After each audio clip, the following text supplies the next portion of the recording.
ಪಾರ್ಕ್ನ ಶೇಕಡ 5ರಷ್ಟು ಜಾಗ ಮಾರಾಟಕ್ಕೆ ಸರ್ಕಾರ ತಯಾರಿಯನ್ನ ನಡೆಸ್ತಾ ಇದೆ. ಜನರಿಗೆ ಗ್ಯಾರಂಟಿ ಕೊಟ್ಟು ಸರ್ಕಾರದ ಜೇಬು ಖಾಲಿ ಆಯ್ತಾ ಅನ್ನುವಂತ ಪ್ರಶ್ನೆ ಮೂಡ್ತಾ ಇದೆ ನಮಗೆ.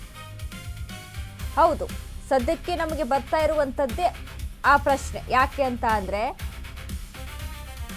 ಸರ್ಕಾರಿ ಪಾರ್ಕ್ಗಳಲ್ಲಿ ಅದನ್ನು ಕೂಡ ಖಾಸಗೀಕರಣ ಅಂತಂದ್ರೆ ಶೇಕಡ 5% ಜಾಗದ ಮಾರಾಟ ವಿಚಾರಕ್ಕೆ ಸಂಬಂಧಪಟ್ಟಂತೆ ಹಣದ ಕೊರತೆಯಿಂದ ಬೇರೆ ಬೇರೆ ದಾರಿ ಹಿಡಿತಾ ಇದ್ದಾರಾ? ಸರ್ಕಾರ ಹಿಡಿತಾ ಇದೆಯಾ? ಕಾಂಗ್ರೆಸ್ ಸರ್ಕಾರದ ವಿರುದ್ಧ ಮಲೆನಾಡಿನ ಮಂದಿ ಆಕ್ರೋಶವನ್ನು ವ್ಯಕ್ತಪಡಿಸ್ತಾ ಇದೆ. ಪಾರ್ಕ್ಗಳು ಎಂದಿಗೂ ಕೂಡ ಸಾರ್ವಜನಿಕರಿಗೆ ಮಾತ್ರವೇ ಸೀಮಿತ, ಆದರೂ ಕೂಡ ಮಾರೋದಕ್ಕೆ ಮುಂದಾಗ್ತಾ ಇದೆ. ಶೇಕಡ 5ರಷ್ಟು ಜಾಗ ಮಾರಾಟ ಮಾಡಿದ್ರೆ ತೊಂದರೆ ಆಗುತ್ತೆ. ಹೌದು, ಪಾರ್ಕ್ ಮಾರಾಟವಾದರೆ ವಾಣಿಜ್ಯ ಸಂಕೀರ್ಣಗಳ ನಿರ್ಮಾಣ ಕೂಡ ಆಗುತ್ತೆ ಅಲ್ಲಿ. ಆದ್ರಿಂದ ಪಾರ್ಕ್ಗಳ ಈ ಜಾಗವನ್ನ ಖಾಸಗಿಯವರು ಆಕ್ರಮಿಸ್ತಾರೆ.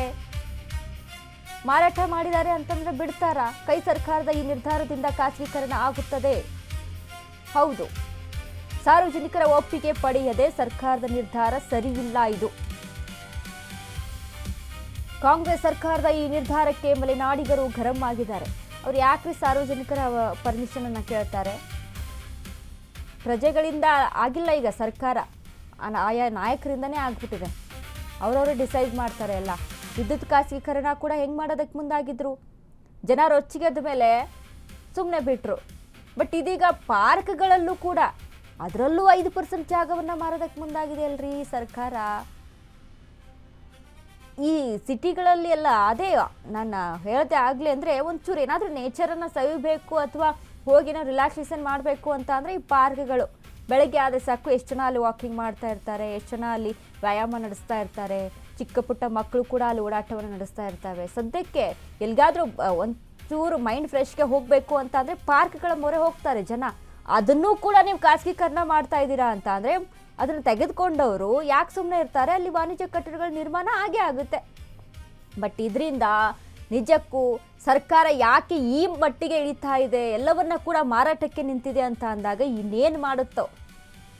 ರಾಜ್ಯದಲ್ಲಿ ಇನ್ನೂ ಏನೇನೆಲ್ಲ ಮಾರಾಟಕ್ಕಿಡುತ್ತೆ ಸರ್ಕಾರ ಅನ್ನೋದೇ ನಮಗೆ ಪ್ರಶ್ನೆ ಆಗಿದೆ. ಯಾಕೆ ಅಂತ ಅಂದರೆ ಈಗಾಗಲೇ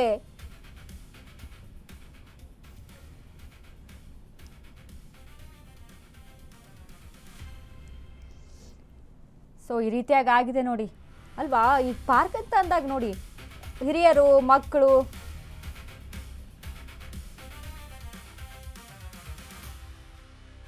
ಎಲ್ಲರೂ ಕೂಡ ಓಡಾಟವನ್ನು ನಡೆಸ್ತಾರೆ.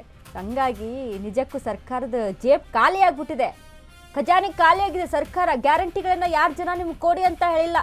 ನಿಮ್ಮ ಬೇಳೆ ಬೇಯಿಸ್ಕೊಳ್ಳೋಕೆ ಜನಗಳಿಗೆ ಗ್ಯಾರಂಟಿಗಳನ್ನ ಮುಂದಿಟ್ಕೊಂಡು ಓಟನ್ನ ಪಡೆದುಕೊಂಡು ಅಧಿಕಾರಕ್ಕೆ ಬಂದಿದ್ದೀರಾ. ಅದನ್ನ ನೀವು ಜನಗಳ ಮೇಲೆ ಹೊರೆ ಹಾಕೋದು ಸರಿಯಲ್ಲ. ಜನಗಳಿಗೋಸ್ಕರ, ಸಾರ್ವಜನಿಕರಿಗೋಸ್ಕರ ಅಂತ ಇರುವಂತ ಪರ್ಟಿಕ್ಯುಲರ್ ಜಾಗಗಳನ್ನ ಅದನ್ನೂ ಕೂಡ ನೀವು ಮಾರಾಟಕ್ಕೆ ನಿಂತಿದ್ದೀರಾ ಅಂತ ಅಂದ್ರೆ ಮುಂದೊಂದು ದಿನ ಏನು ರಾಜ್ಯನೂ ಕೂಡ ಮಾರ್ಬಿಡ್ತೀರೋ ಏನೋ ಗೊತ್ತಾಗ್ತಿಲ್ಲಪ್ಪ ನಮಗೆ. ಏನು ಮಾಡ್ತಿರೋ ಅದಕ್ಕೂ ಕೂಡ ಜನಗಳ ಪರ್ಮಿಷನ್ ತಗೊಳ್ಕೊಳ್ಳಲ್ಲ ನೀವು. ಯಾರೇನು ಮಾಡ್ತಾರೆ, ಯಾರೇನು ಬಂದು ನೋಡ್ತಾರೆ ಡಾಕ್ಯುಮೆಂಟ್ಗಳನ್ನ, ಯಾರೇನು ಮಾಡ್ತಾ ಇದ್ದಾರೆ ಅಂತ? ನೀವೇನು ಎಲ್ಲರ ಮುಂದೆ ಎಲ್ಲವನ್ನೂ ಕೂಡ ಪ್ರಜೆಗಳ ಮುಂದೆನೇ ಮಾಡ್ತೀರಾ ಎಲ್ಲ ಕೆಲಸಗಳನ್ನು ಕೂಡ? ಏನಾದರೂ ಡಿಸಿಷನನ್ನು ತೆಗೆದುಕೊಳ್ಬೇಕು ಅಂತ ಅಂದರೆ, ಮಹತ್ವದ ತೀರ್ಮಾನ ತೆಗೆದುಕೊಳ್ಬೇಕು ಅಂದರೆ ಜನಗಳ ಪರ್ಮಿಷನ್ ಕೇಳ್ತೀರಾ ನೀವು? ಇಲ್ಲ ತಾನೇ. ನೀವು ಮಾಡಿದ್ದೇ ರಾಜ್ಯಭಾರ.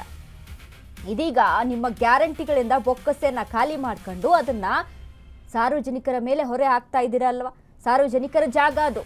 ಯಾರು ಪರ್ಮಿಷನ್ ಕೇಳಿ ನೀವು ಇದಕ್ಕೆ ಮುಂದಾಗಿದ್ದೀರಾ? ಶೇಕಡ 5% ಜಾಗವನ್ನು ಮಾರಾಟ ಮಾಡೋದಂತೆ ಅಲ್ರಿ ಡಿ ಕೆ ಶಿವಕುಮಾರ್ ಅವರೇ. ಅಲ್ಲಿ ಬಿಡದಿ ಟೌನ್ಶಿಪ್ ಅಲ್ಲಿ ರೈತರ ಜಮೀನನ್ನ ಕೂಡ ಕಸ್ಕೊಳ್ಳೋದಕ್ಕೆ ಮುಂದಾಗಿದ್ದೀರಾ. ಇಲ್ಲಿ ಈ ಜಾಗವನ್ನ ಕೂಡ ಬಿಡ್ತಾ ಇಲ್ವಲ್ಲ? ಯಾಕೆ? ಪರಿಸರ ಚೆನ್ನಾಗಿರೋದು ನಿಮ್ಗೆ ಇಷ್ಟನೇ ಇಲ್ವಾ ಹೆಂಗೆ ಅಂತ? ಎಲ್ಲವನ್ನು ಕೂಡ ಹಾಳು ಮಾಡಬೇಕು ಅಂತಾನೆ ನಿರ್ಧಾರ ತೆಗೆದುಕೊಳ್ತಾ ಇದ್ದಾರೆ. ನಿಮ್ಮ ಬಿಸ್ನೆಸ್ ಮ್ಯಾನ್ ಇಂಥದ್ರಲ್ಲೆಲ್ಲ ಬೇಡ ಸ್ವಾಮಿ. ಸಾರ್ವಜನಿಕರ ಆಸ್ತಿಗಳ ಮೇಲೆ ಕಣ್ಣು ಬೇಡ ನಿಮಗೆ. ನಿಮ್ಮ ಕರ್ಮ, ನೀವು ಗ್ಯಾರಂಟಿ ಕೊಟ್ಟಿದ್ದೀರಾ, ಅದನ್ನ ಹೇಗೆ ನಿಭಾಯಿಸಿ ಹೇಳ್ತೀರಲ್ಲ ದೊಡ್ಡದಾಗಿ, ಸಕ್ಸಸ್ಫುಲ್ ಆಗಿ ಗ್ಯಾರಂಟಿಗಳು ನಿರ್ವಹಣೆ ಆಗ್ತಾ ಇದೆ ಅಂತ. ಸಕ್ಸಸ್ಫುಲ್ ಆಗಿ ಆಗ್ತಾ ಇದೆ ಅಂತ ಅಂದ್ರೆ ಅದ್ರ ಭಾರನ ಯಾಕೆ ನೀವು ಜನಗಳ ಮೇಲೆ ತಂದು ಹಾಕ್ತಾ ಇದ್ದೀರಾ? ಯಾಕೆ? ನಾವೇನು ಕೇಳ್ಕೊಂಡು ಬಂದಿದ್ದೀವ ನೀವು ಮಾಡಿರೋದನ್ನೆಲ್ಲ ನಾವು ಅದನ್ನ ಪೂರೈಸ್ಕೊಡ್ತೀವಿ ಅಂತ? ನಮ್ಮ ತಲೆ ಮೇಲೆ ಯಾಕೆ ಹೊರೆ ಹಾಕ್ತಾ ಇದ್ದೀರಾ? ಪಾರ್ಕ್ ಅಂತ ಅಂದ್ರೆ ನಿಮಗೆ ಸೀಮಿತ ಅಲ್ಲ, ಅದು ಸಾರ್ವಜನಿಕರ ಆಸ್ತಿ.